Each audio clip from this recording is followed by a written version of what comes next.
What's going on, guys, and welcome back to another Gran Turismo 6 race car build. My vehicle today is the Toyota RSC.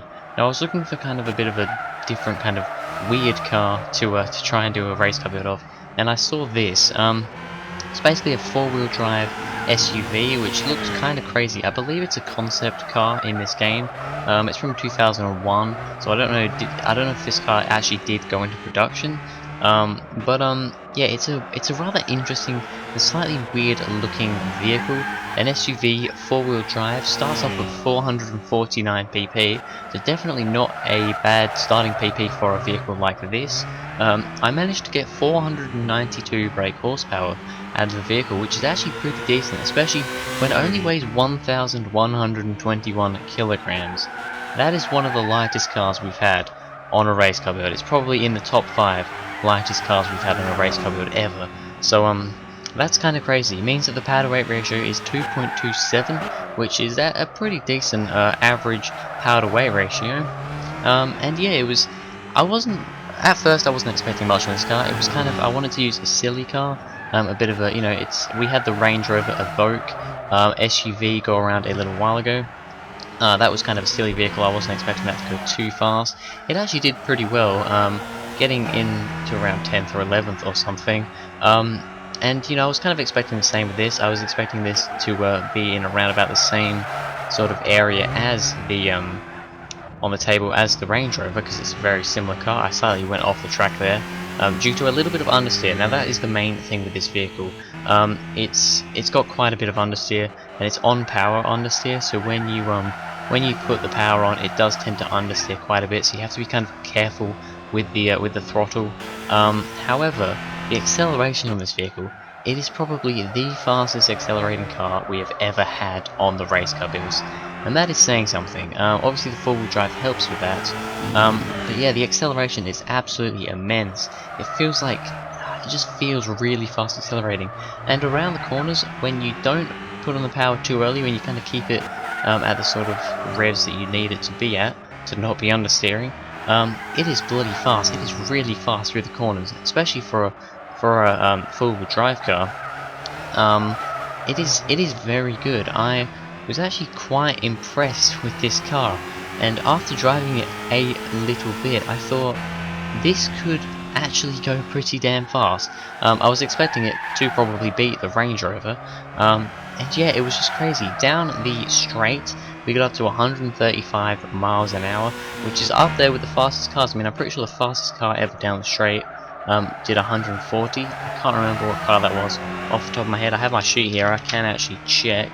140. The Shelby GT 350 did 140, and also the Ferrari 512 BB also did 140 down straight.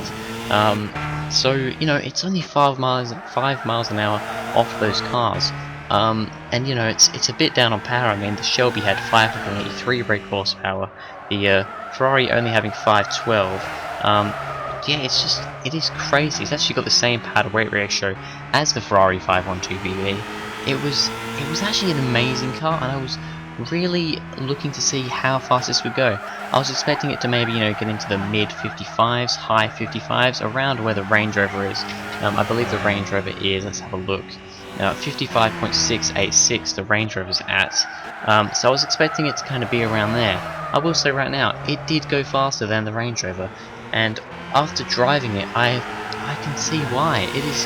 It is an amazing car. I mean, by looking at this car, you think, oh, it's a big, probably quite heavy SUV. But in fact, even when you get the car, it doesn't weigh that much. I mean, it only weighs about 1,300-ish kilograms when the car is stock, which isn't that much really, considering what it is. And it has decent power. It has about 200-ish odd horsepower from standard. So from standard, this car is pretty amazing. And when you put some crazy stuff in it, I mean, this one has a supercharger. I could go for supercharger or turbo, and I decided to go for supercharger because you seem to get that in less cars, so I thought if I have the choice, I'm going to go for it.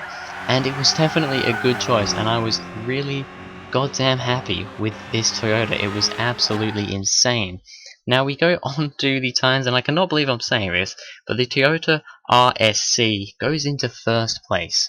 It beats the Alfa Romeo 8C, the Chevrolet Corvette Stingray. It beats those cars, which is crazy. It does a 54.643. That's a second faster than the Range Rover. A whole second faster than the Range Rover that I was expecting it to be near. It's just ridiculous. It's almost a tenth of a second faster than the Alfa Romeo, which was unbeatable for quite a while. I was really not expecting this car to get first place. I mean, it's an SUV. You look at it, you don't expect it to beat a light, nimble sports car like the Alfa. It was a big surprise, but you know what? I'm happy with this car. I think anything will beat it. I think something will come along and beat it eventually, because that understeer was a bit bad.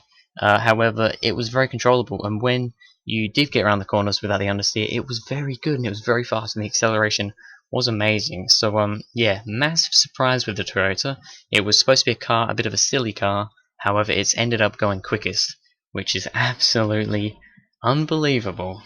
But anyway, that is it for this video, guys. If you enjoyed it, please go ahead, like and subscribe. Comment what other cars you want to see race car builds or hill climb car builds of in the future, and I'll look into those. So thanks for watching, and I'll see you guys in the next video.